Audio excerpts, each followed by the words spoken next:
की टीम कब सामने आने वाली है, कब नया संगठन खड़ा करने वाले हैं, संगठन में बदलाव करने वाले हैं? देखिए, ये हमारा क्योंकि पार्टी के अंदर टीम वर्क है, टीम बैठ करके डिसाइड करती है।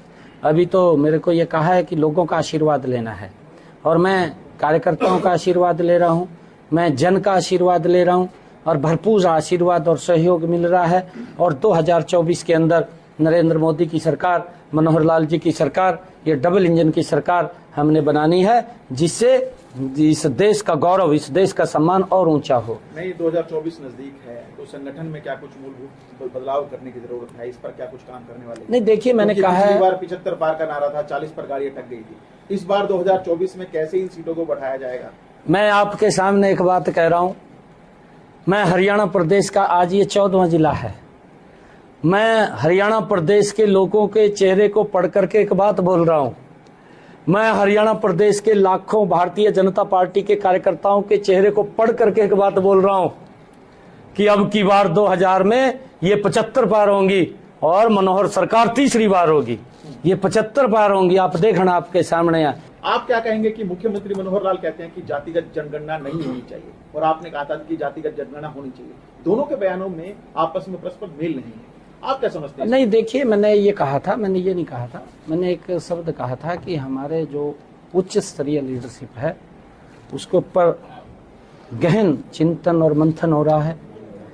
जितना ओबीसी के लिए नरेंद्र मोदी जी ने काम किए हैं, आज तक किसी सरकार ने इतने काम नहीं किए। कांग्रेस ने ओबीसी को एक वोट बैंक के रूप में इस्तेमाल किया है। कांग्रेस ने ओबीसी को रैलियों में भीड़ बढ़ाने के लिए काम किया है, आज तक उसके वेलफेयर के लिए काम नहीं किया। जब मंडल कमीशन की रिपोर्ट आई थी, राजीव गांधी साहब मेरे ख्याल से उस वक्त विपक्ष के नेता थे।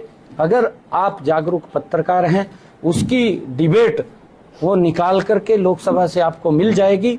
1 घंटे तक वो बोला है और इसके ऊपर बोला है कि ओबीसी को अधिकार नहीं मिलने चाहिए। आप उसको स्वार्थ करना चाहिए। आप लोगों ने देश को दिखाना चाहिए कि कांग्रेस पार्टी ये ओबीसी की कितनी हितैषी थी, कितने इन्होंने काम किए हैं। इन्होंने तो खाली वोट बैंक के रूप में इस्तेमाल किया है।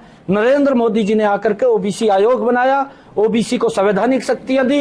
भारतीय जनता पार्टी पहले से ही जाटों से, जाट जो है भारतीय जनता पार्टी से पहले ही सही खफा थे और अब धनखड़ जी की प्रधानी के जाने के बाद ये लगने लगा है कि भारतीय जनता पार्टी ने जाटों से मुंह मोड़ लिया। अरे नहीं, ये किस जाट भारतीय जनता पार्टी को फॉलो करता है।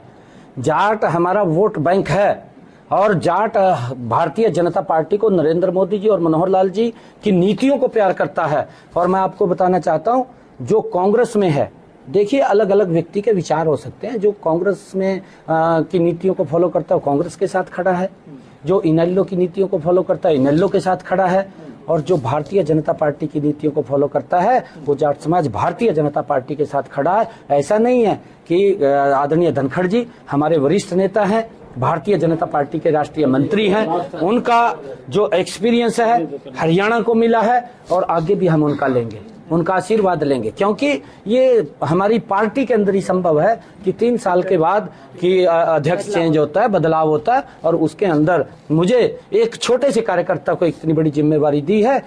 मैं सभी हरियाणा प्रदेश के लोगों के आशीर्वाद से इसको 100% पूरा करूंगा। इंद्रजीत ने ये कहा था कि 2014 में जब उन्होंने भारतीय जनता पार्टी ज्वाइन की थी तो उनको यह आश्वासन दिया गया था कि मुख्यमंत्री बनाया जाएगा। अब आप दक्षिण हरियाणा में हैं, कहीं ना